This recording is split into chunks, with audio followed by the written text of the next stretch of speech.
Boa noite, sétimo período de História, turma da disciplina de Brasil 3. Né? Estamos tratando aqui do Brasil republicano. Né? Vamos dar sequência às nossas videoaulas. Né? O nosso último encontro, nós tratamos do modernismo e a questão nacional, ainda no contexto da República Velha, no campo cultural, né? Artístico, intelectual, do pensamento brasileiro sobre o Brasil, né?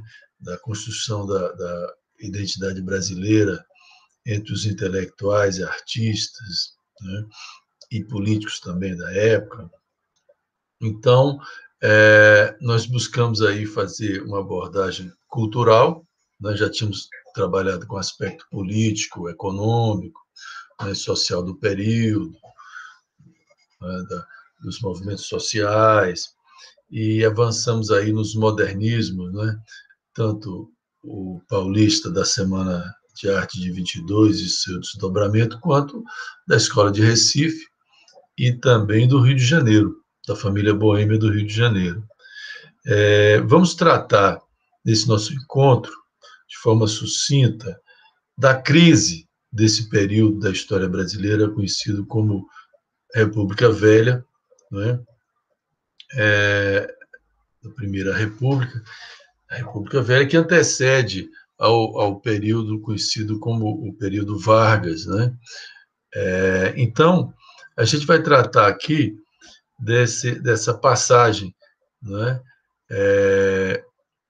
Falando um pouco da crise de 1929 no mundo, que foi uma crise mundial, a primeira grande crise, né, do capitalismo, né, e que nos atingiu. Ela foi mundial, ela abalou a economia brasileira, né, foi uma crise do sistema, não é? Do liberalismo também, onde o mercado pôde ser confrontado, não é? A teoria do mercado, né? O liberalismo, pôde ser confrontado com a realidade, com a crise de superprodução e subconsumo, o que levou a um colapso, não é? E foi a primeira crise mundial, né? Porque o capitalismo ele tem essa característica de se internacionalizar. E a saída em todo lugar do mundo foi a intervenção do Estado nessa economia, né? Através de políticas econômicas que garantissem a circulação do próprio capital via emprego, construção, produção, enfim. Nós tivemos o New Deal, nós tivemos enfim, várias políticas que, mirando na recém-União Soviética, né, via lá a crise não acontecer e com a atuação do Estado na economia, o que depois nós teremos a adoção de um planejamento econômico para o Estado, para o país, né, que vai passar a ser, então, levado em conta, saindo do espontaneísmo do mercado, né? Vamos ter futuramente, depois, até o plano de metas, né, de Juscelino Kubitschek, vamos ter o governo planejado em Goiás, de Mauro Borges. Então, o planejamento vai passar a ser uma palavra de ordem, uma atitude, né? E o controle da economia, né? De alguma forma, pelo Estado, não totalmente, mas levando em conta que o mercado por si só, ele, nesse sistema, ele capitalista, ele tende a concentrar riquezas e socializar prejuízos, né? Mas vamos ver, então, essa passagem, né, conhecida como a crise de 29, porque a economia ela é a base, né, material concreta da existência. Então, quando você tem crise econômica, forçosamente essa crise se estende para a gestão, para a política, né, para a gestão do país, né, e que é a política, né, e para as relações sociais. Não é à toa que nós vamos ter aí uma onda altíssima de suicídio nos Estados Unidos nesse período, né? Nós temos muito trabalho sobre isso, muito filme, muita referência, né? Então, embora seja uma temática de história geral, não tem como a gente não fazer esse link com a história nacional e também com os acontecimentos em Goiás, que vai culminar, inclusive, com a construção de uma cidade planejada, né, com a mudança da capital do estado, e que depois isso vai desaguar, que foi Goiânia, né, e que vai desaguar depois no próprio Distrito Federal, indo para Brasília, a construção também da nova capital, e as duas, né, modernistas, né, Goiânia, do arquiteto Atílio Corrêa Lima, e Brasília, Lúcio Costa e Oscar Niemeyer, né? Bom, a crise de 29, ela, então, foi um abalo no sistema capitalista, que era recente, novo, a partir da Revolução Industrial, nós tivemos as etapas da Revolução Industrial, na consolidação de um novo sistema, né? Industrial, com operários, né? Maquinofatura, as fontes de energia sendo substituídas, né, por inovações tecnológicas, né, do vapor, depois para a eletricidade, o petróleo, né, enfim. O que nós vamos perceber é que a crise de 29 ela se relaciona também com o final da Primeira Guerra Mundial. Ela está entre a 1918, né, e o início da Segunda Guerra Mundial, em 1939. Né? E ela tem a ver com justamente a recuperação da Europa da destruição da Primeira Guerra Mundial, que foi a primeira guerra industrial, com uso de máquinas, né? De tanques de guerra, de metralhadora, de armas químicas, de mortandade em massa, né? E foi uma guerra de trincheira, uma guerra que todo mundo achava que ia ser rápida e se tornou um pesadelo, né? Para a Europa toda. Tanto é que depois vão hesitar muito em conter os avanços da Alemanha nazista e hitlerista, ainda traumatizados com o sofrimento da Primeira Guerra Mundial. E vocês vão ver depois que a Segunda Guerra Mundial é uma segunda etapa da primeira, né? Então, veja, a Europa, ao passar pela Primeira Guerra Mundial e ser destruída, ela, o que não acontece com os Estados Unidos, que está do outro lado do Atlântico,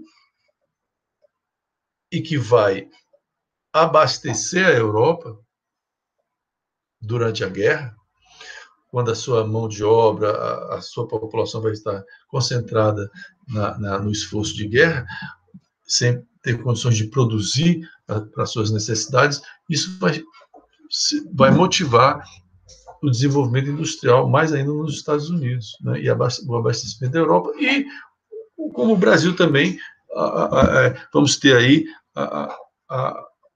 a produção de alimentos, né? Em Goiás, o arroz, o abastecimento de São Paulo, enfim.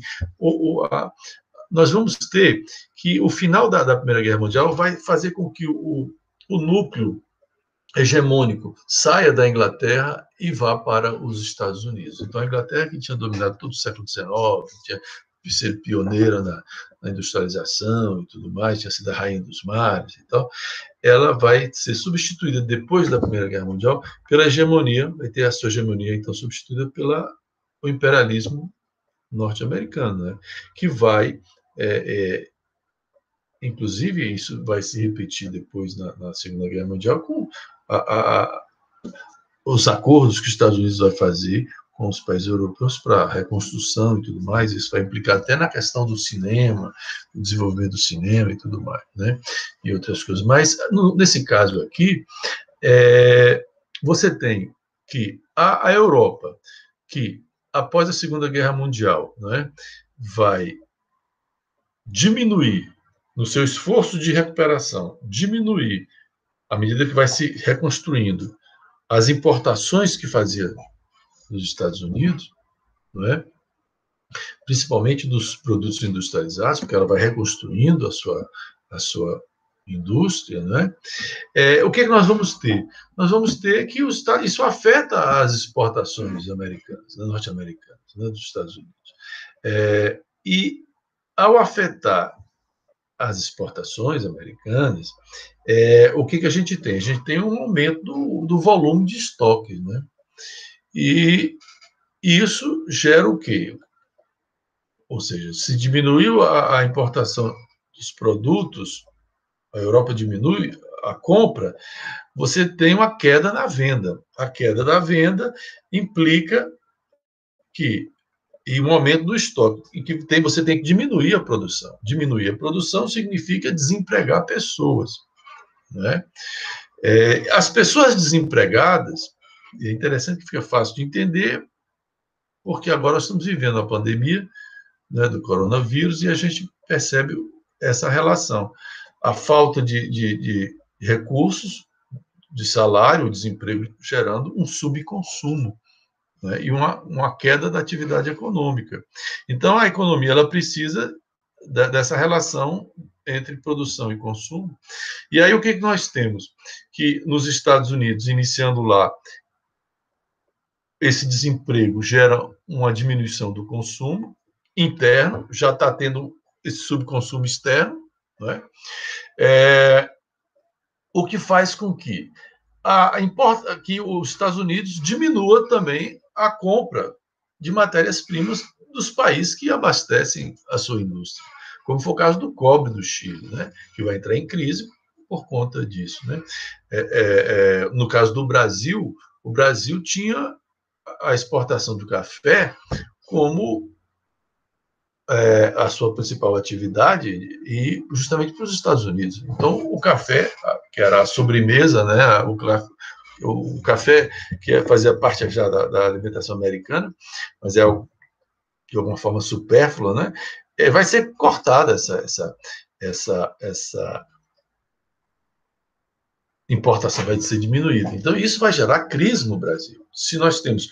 Por isso que a questão, a compreensão da macroeconomia. Se você concentra tudo num produto só, nós já tivemos isso com a cana-de-açúcar, com a expulsão dos holandeses e levaram o açúcar para as Antilhas, depois o de beterraba, ou seja, gerou uma crise no Brasil, quando a gente teve uma concorrência ou algum problema.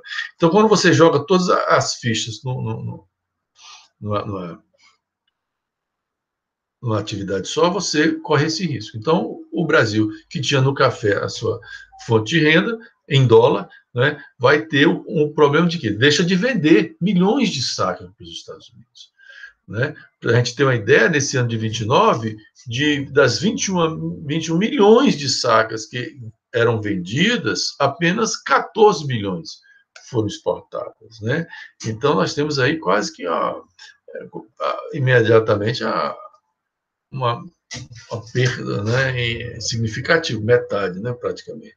Então, ora, se você tem um aumento do estoque, você tem uma queda do preço, não é? A procura e oferta, né? Então, o preço desaba, não é?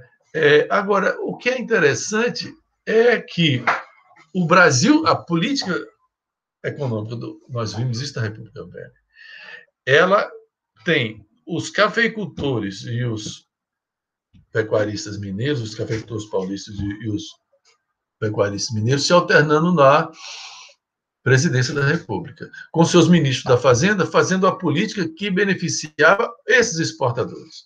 né? Então, quando você tem aquilo que a gente falava da desvalorização do dinheiro nacional, assim que se vendia a safra, e você enriquecia duplamente essa camada, né? Porque ela vendia em dólar e quando recebia os dólares, o dólar ia estar valendo mais aqui dentro, né? E prejudicava quem estava querendo montar a indústria, porque as máquinas eram importadas em dólar. Então, veja, além disso, o governo comprava a produção antes, né, garantia o preço. Então, não haveria queda do preço. E os excedentes eram comprados pelo, pelo governo, né? Pelo governo, e você vai ter um aumento dos estoques, ao ponto de não ter como estocar mais, né? Então, você tem que, no rastro dessa crise econômica mundial, está-se a crise da República dos Fazendeiros, que é essa república oligárquica.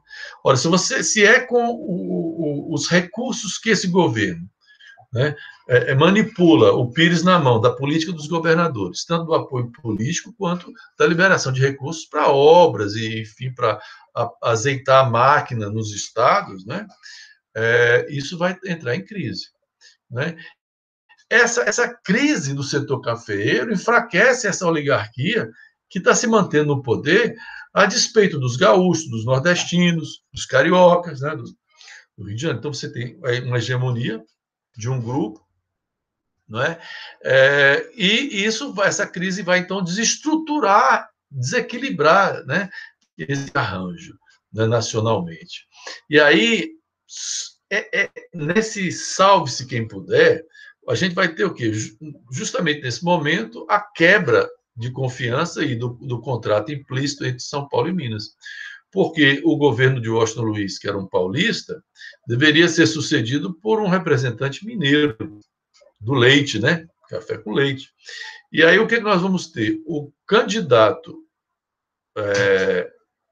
mineiro Antônio Carlos, que seria o candidato mineiro, foi preterido em favor de um paulista. Washington Luiz Paulista vai apoiar um outro paulista, no caso Júlio Prestes, que não tem nada a ver com o Luiz Carlos Prestes, lá o Cavaleiro da Esperança, que nós vimos na coluna Prestes, né? Miguel Costa.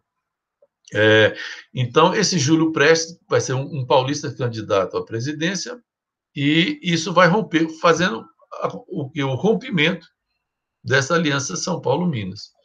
E aí nós vamos ter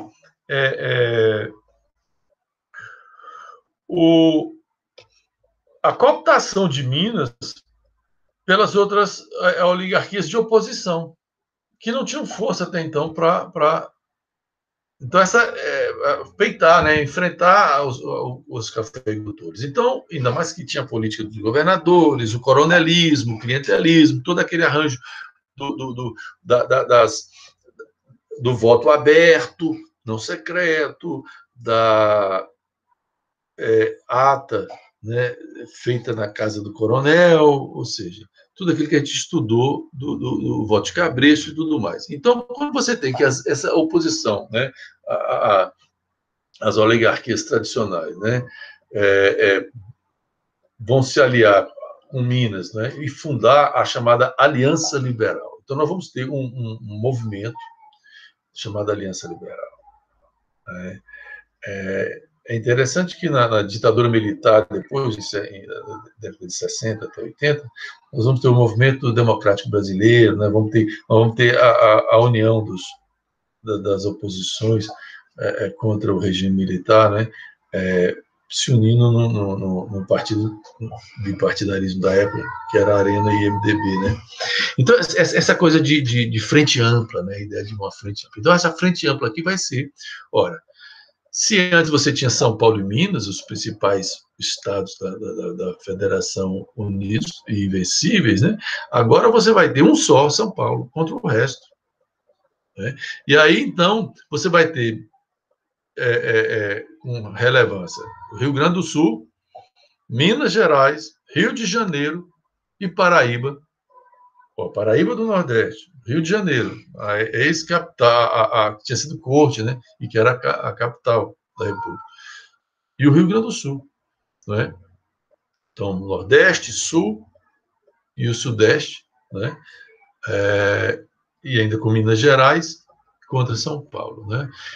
Que vai lançar numa jogada interessante, que você pega um gaúcho de cepa positivista, da turma de Castilhos, do positivismo gaúcho de Borges de Medeiros, que tinha sido secretário de Borges de Medeiros, e que era governador do Rio Grande do Sul, o Getúlio Vargas, estancieiro, né, fazendeiro e tal, positivista, desenvolvimentista, com ideias já de cientificistas, né, que é o positivismo brasileiro. Você vai ter o apostolado no Rio de Janeiro, no Sul, então nós vamos ter no governo Borges Medeiros vagões de cinema, isso no final do século XIX, início do século XX, vagões levando touros para inseminação nas fazendas, enfim, era uma outra concepção, né? A coisa da ciência substituindo a religião enquanto solidariedade, o altruísmo em vez da caridade, é outra discussão, né? Então, esse grupo, esse movimento, né? Com Getúlio Vargas, do Sul, e um representante do Nordeste, que é João Pessoa, da Paraíba, né? Sobrinho de Epitácio Pessoa, que já tinha sido presidente do Brasil, lançou, então, essa chapa, né?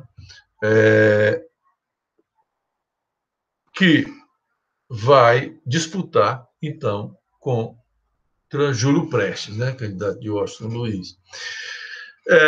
E aí você tem todo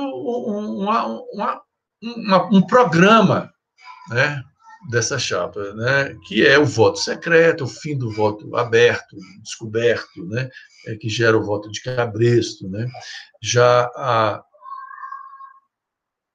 a incorporação de leis trabalhistas, ora, pensando já em industrialização, desenvolvimento, urbanização, né, uma mão de obra operária, ou seja, não só a atividade econômica agrária exportadora, mas também uma autossuficiência. Porque se percebeu com a experiência da Primeira Guerra Mundial a necessidade de substituir importações no período de guerra. Você tem que ter uma certa soberania, autonomia, né, em alguns aspectos. Né? Então, a experiência da Primeira Guerra Mundial, ela além da fase do capitalismo na época, então essa questão da industrialização é premente. Né? Então, você tem essa coisa do voto secreto, a proposta do voto secreto, das leis trabalhistas, do incentivo à indústria, não é, como sinônimo de desenvolvimento, né, da cidade como sinônimo de desenvolvimento, né. Mas nós vamos ver que mesmo esse cinturão todo formado, vai haver a derrota para São Paulo.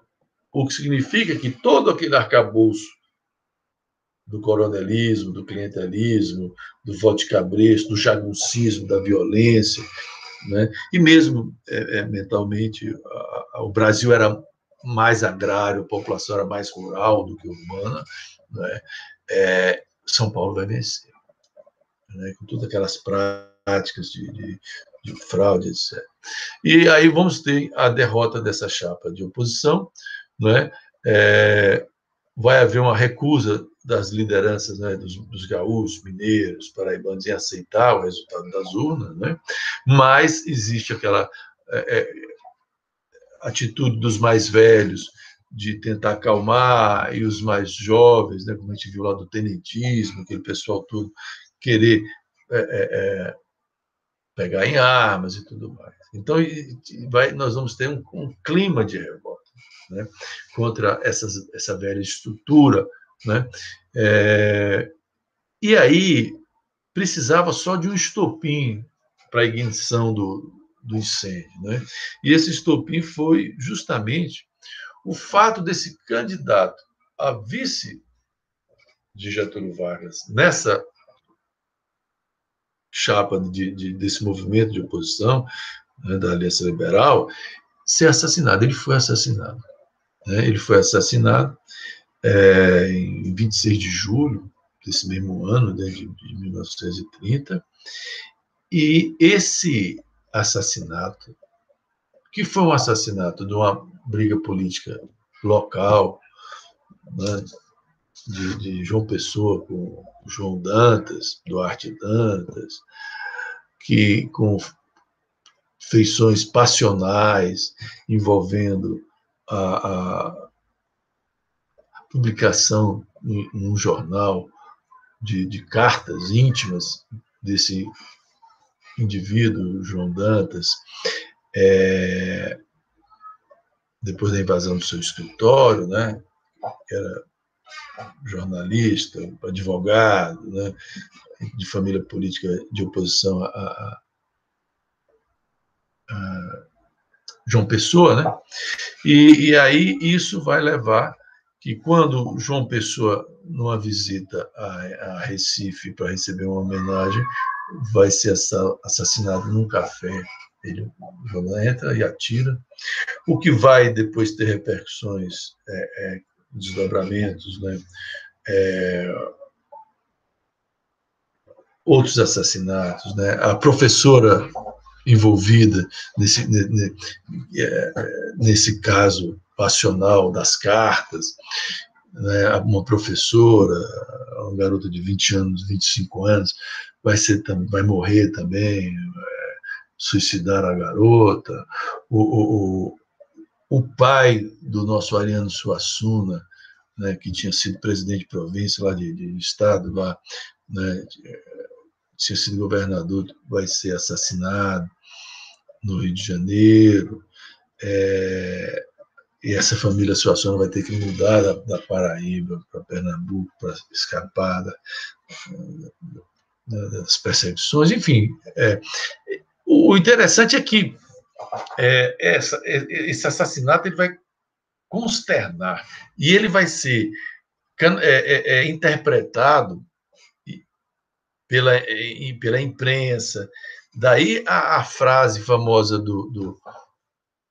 do Assis Chateaubriand, que era o poderoso das comunicações, dos diários associados. Tinha jornal em todo o estado, todos os estados, rádio, e foi o cara que trouxe a televisão para o Brasil. Né? Ele vai dizer o seguinte: isso é uma baleia encalhada em praia de famintos. O que quer dizer isso? Uma baleia encalhada em praia de famintos,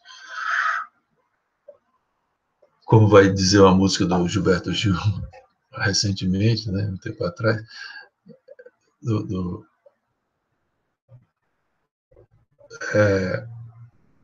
Paralamas de Sucesso canta isso.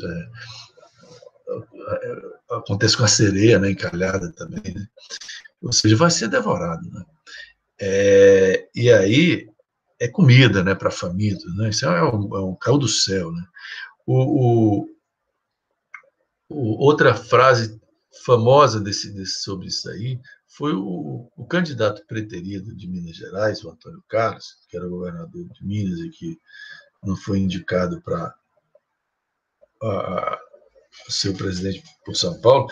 Ele vai dizer: façamos a revolução antes que o povo a faça. Ou seja, porque tinham as condições objetivas e subjetivas de ter essa adesão e esse movimento ser vitorioso. Nós vimos isso acontecer desde a queda de Dom Pedro I, quando a população vai à rua, teve Noite da Agonia, depois Noite das Garrafadas, depois, quando a guarda é mandada para conter as manifestações depois do assassinato do jornalista Lídio Badaró e dos escândalos, a guarda se recusa a esmagar a população e passa para o lado da população. Então, há nos movimentos revolucionários esse ingrediente que é muito importante, né?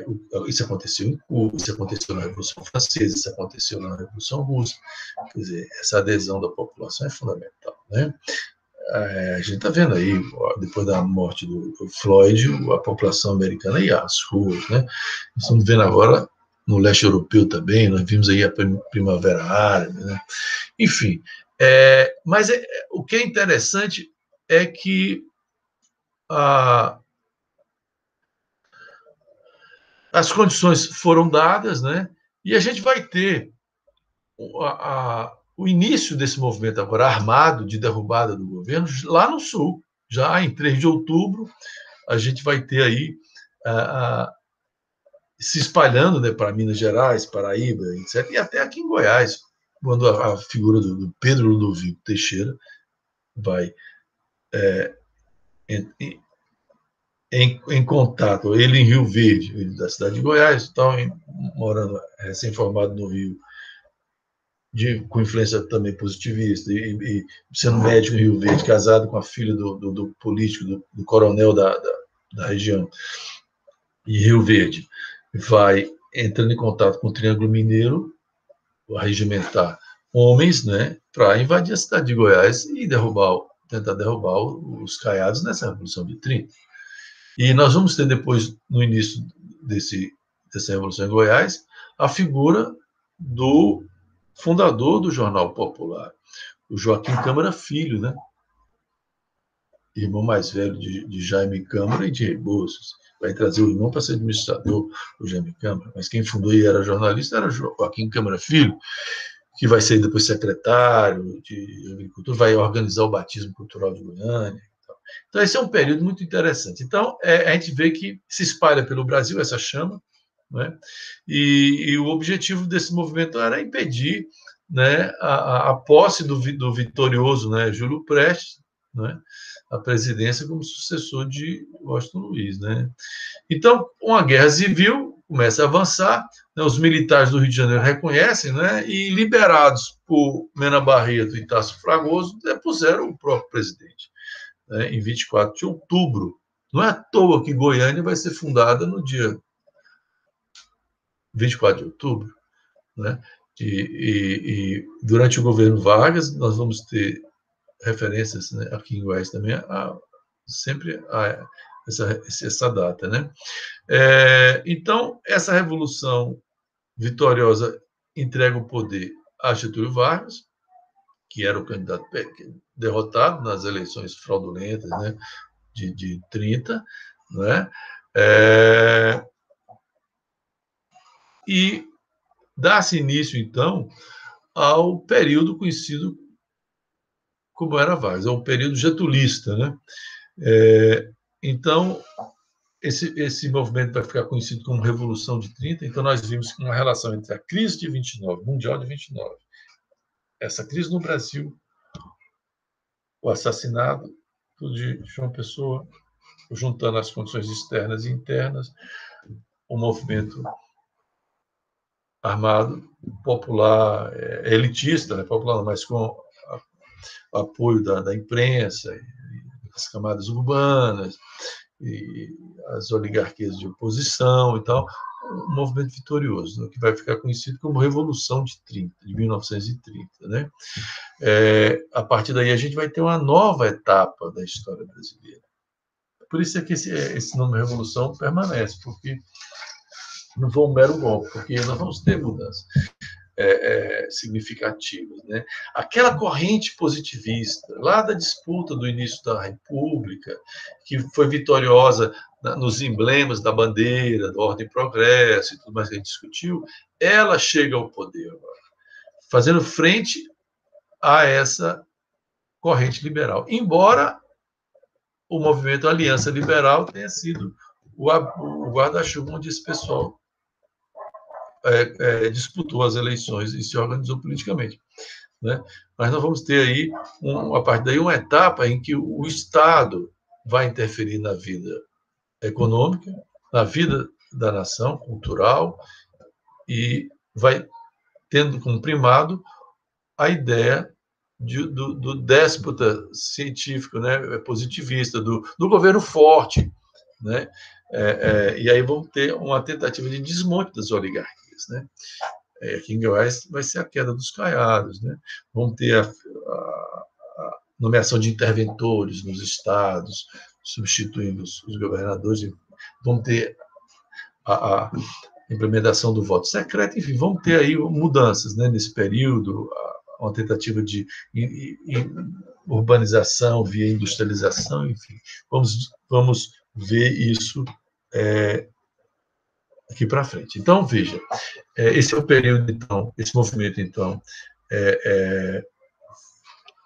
inicia uma nova era que vai durar 15 anos de governo Vargas, é o período Vargas, porque aí não vamos ter só um mandato, né? Vamos ter aí uma sequência, né? Então, e marcado por transformações intensas, né? Então, vamos ter o crescimento da população urbana em relação à rural, né? Que é agrária, uma atividade agrária, vamos ter agora, nesse período Vargas, nós vamos ter a industrialização. Se antes nós tivemos surto industrial na era Mauá, no final do século XIX, depois um período de substituição de importações com industrialização para suprir as necessidades durante a Primeira Guerra Mundial, agora nós vamos ter uma política de industrialização. Vamos ter a construção da indústria de base, que é aquela a siderurgia, para você ter as chapas de aço, para poder daí fabricar máquinas, ter e não apenas produtos, né, de consumo. Então, nós vamos ter um aumento do poder político da burguesia empresarial, né, sobre as oligarquias agrárias. Porque a crise de 29 já tinha dado uma rasteira no setor agrário, né, demonstrando a necessidade de uma variação, uma diversificação. E agora o setor ligado ao comércio, à indústria e às cidades e tudo, vai passar a ter importância, tanto econômica, porque vai ter uma política econômica direcionada a isso, pelo Estado, e também política. Bom, aí vamos ter as camadas médias, com maior participação, né, na vida política do Brasil. Vamos inaugurar aí o populismo, que é essa relação direta do líder carismático com a massa, onde o discurso, o uso da ferramenta do rádio, da comunicação, né, do cinema e tudo mais vai ser utilizado, da propaganda, né, do culto ao líder. Né? Nós vamos viver isso no Brasil e na América Latina toda. Né? E vamos ter o que vai acontecer da cooptação da camada trabalhadora, porque nós vamos ter, além e das mulheres, as mulheres com o voto feminino, vamos ver isso para frente, com os trabalhadores com as leis trabalhistas, não é? Então, vamos ter uma ambiguidade aí entre centralização política e autoritarismo com direitos, leis trabalhistas e inserção, de alguma forma, da população na política, né? Através de sindicatos e tudo mais. Esse período ele vai ter 3 fases. Vai ter aquela que é chamada de governo provisório, que vai ser até você ter novas eleições, porque isso vai durar 4 anos, o Brasil sendo governado sem eleições, né? E aí, quando isso vai gerar até uma tentativa de São Paulo de derrubar o governo na Revolução Constitucionalista de 32, justamente quando chega 2 anos e não acontece eleições, São Paulo sabia que se ia perder a chance de ganhar, e, enfim, estava contra a Constituição, isso era ilegal. E aí vai se levantar e vai ser derrotado, mas vai conseguir que haja eleições em 34 e uma nova Constituição, certo? Por isso é que vamos ter de 34 a 37, o período seguinte vai ser já um governo constitucional. Então, a gente tem de 30 a 34 um governo provisório, que depois vai se tornar constitucional, porque Vargas vai ser eleito, embora indiretamente, muda-se as leis para poder mudar, inclusive, essa eleição, e com voto das mulheres, com voto dos operários, com voto secreto, enfim. E ele vai se estabelecer. E quando o governo estiver acabando, nós vamos ter um golpe que vai dar origem ao terceiro período, que é o período ditatorial, que é o período do Estado Novo, de 37, que aí inicia em 39 a Guerra Mundial, a Segunda, onde nós já temos o fascismo, o nazismo, né, contra as democracias na Guerra Mundial, e essa ideologia é muito forte. No Brasil, vamos ter o integralismo, que vai ser o nosso fascismo brasileiro, né?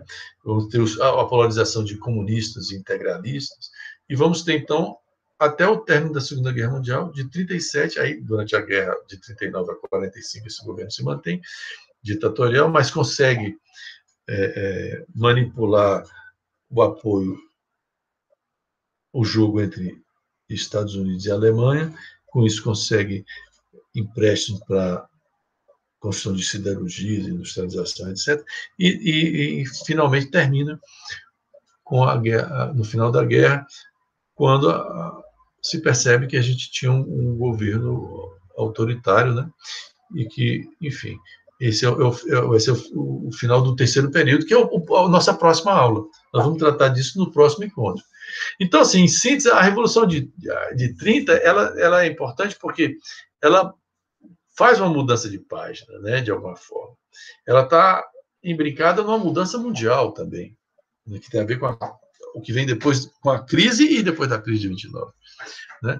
No nosso caso de Goiás, isso vai se materializar até na construção de uma nova cidade, e se não a primeira, porque Belo Horizonte foi antes, no final do século XIX, mas um exemplo, um símbolo da cidade planejada, do planejamento, da modernidade, da modernização no Brasil, a construção de Goiânia, que depois inspira a de Brasília, que é aqui no Planalto Central. E esse movimento da construção de Goiânia ela vai ser liderado pela figura do Pedro Ludovico Teixeira, que foi derrotado nessa tentativa